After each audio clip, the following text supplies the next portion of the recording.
Okay, this is David, who says, we have friends who do not celebrate Christmas because they say December 25th is really a pagan holiday. While I agree that Jesus may not have been born on December 25th, he certainly was born as described in the Bible. How do I respond to them? Well, in a sense, tell them they're right. You see, the winter solstice a couple of days later was the shortest day of the year, and the pagans had something called Saturnalia. And it was a time of lawlessness because all the laws were suspended. And people, a bunch of singers actually wandered the streets naked singing.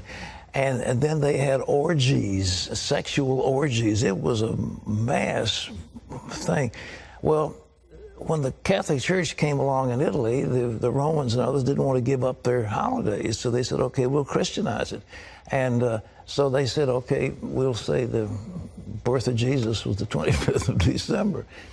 And then there was a monk who began to add it up. You see, if you read in Luke, it says there's a census taken when Quirinius was governor and so forth and so on.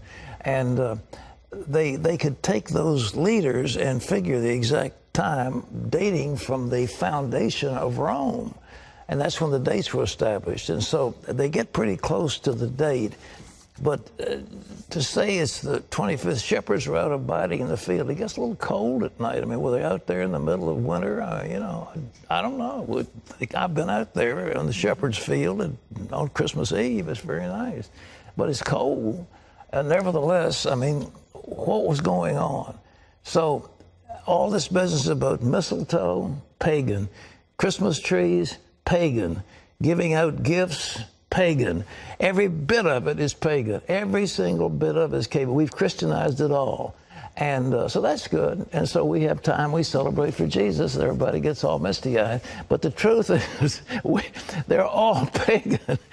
But the birth of Jesus. But the intent of the heart is what it's about. Exactly. So we have Christianized all these things. We give gifts in the name of Jesus. We celebrate his birthday. And it's a nice thing. And so I'm very delighted. And I like Christmas. But I tell you, the best Christmas I ever spent in all of my life, my best Christmas, all of my life, was spent in Jerusalem when we had no Christmas ornaments, none of this stocking, none of this, all this stuff.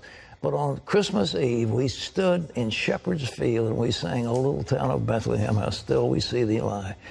And the next day we had a service, and on Christmas Day we baptized about 50-some people in the Jordan River. That was a wonderful Christmas. Amen. All right. Okay, thanks for those questions. I hope I didn't shock you. I'm not being irreverent, but it's the way it is. So when you putting your tree up? Huh? I've got, I finally got one of those fake trees, and it's beautiful. It's already pre-lit, and you just plug those little joints in, stick it up, and plug them in, and all of a sudden you've got a riot of light. I like all the decorations. The Founder's Inn is just loaded with decorations. It's very pretty, but pagan. But all to celebrate Jesus. Yeah, but Christianized pagan. All right.